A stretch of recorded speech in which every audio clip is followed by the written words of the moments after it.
Hello friends, and welcome to the first midweek update for 2025. This is for the week of January 8th. And let me just say, I love being your pastor. I want to start this year on a very positive note. Love being your pastor. This is beginning my 25th year here as pastor at First Baptist Tulsa. Love this church, and I love that we have the opportunity of serving the Lord together. Okay, so here's just a couple of things that I want you to know. Tonight's the big night. We're kicking off our midweek at First.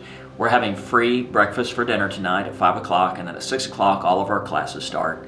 I'm teaching through 1st and 2nd Corinthians this semester. Grief Share starts tonight.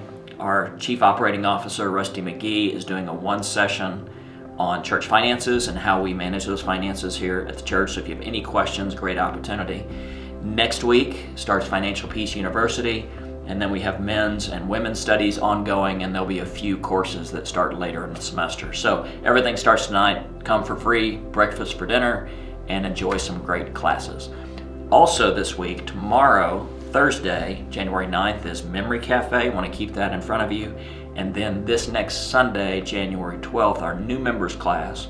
So if you've joined recently in the last 3 to 6 months, would invite you to be a part of this class. Okay, so here's what we're doing as we start this year in scripture reading, and I'm encouraging you to read, hopefully you read the scripture every day, but as a guided reading, asking you to read one chapter a week with me, and we're going to be, drum roll please, in the book of Ecclesiastes. It's the Older Testament, and there's a couple of things I want to say about Ecclesiastes just as we dip our toe into the water. By the way, I say dip our toe into the water. I really want you to plunge into the deep end. This week, would you read all of the book of Ecclesiastes? We'll go back and read it a chapter at a time, but it'll probably take 20-25 minutes to read the whole thing. Set that time aside, read it, or break it down, read the first half, take a break, read the second half. Read the whole book. Now, there's a couple of things I want you to know as you get into reading this. This is Hebrew wisdom literature, meaning it's not so much prophetic as thus saith the Lord, but it's the writer saying, here's what I've experienced in life. It's reflecting more on life rather than giving directives from God. It's reflecting on here's been my experience in life. We're not for sure who wrote the book of Ecclesiastes. Tradition says Solomon, but it was a leader, a teacher, a ruler. And so here's somebody reflecting on real life.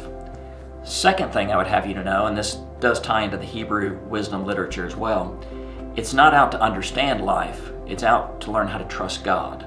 And again, those are two different directions we can choose to go, and I've often encouraged you, if you say, God, help me understand, well, we might never understand, but we can trust. And so how will we trust God even when we don't understand what's going on in life?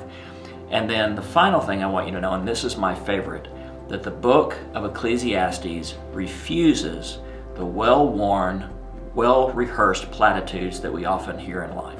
The easy answers, the book of Ecclesiastes throws those out the window. And it's very much in the vein of Job, where, okay, I've heard the easy answers. That's not lining up with my experience. So maybe truth is found somewhere deeper. And so this book of Ecclesiastes is a book of wrestling with life, wrestling with God. Years ago when I taught through Ecclesiastes, I gave it this subtitle, Good News Even When Life Stinks. And it really is. Life is going to stink sometimes, but there's really good news. So this week, I would encourage you to read all the book of Ecclesiastes. We'll come back next week and we'll start taking it one chapter at a time and point out some things that are very important for us, very appropriate for the world in which we live. And I look forward to taking this journey with you. So let me end where I began. Love being your pastor. I love the opportunity to serve you and to serve along with you. And may the Lord bless our new year of 2025. See you soon. Bye-bye.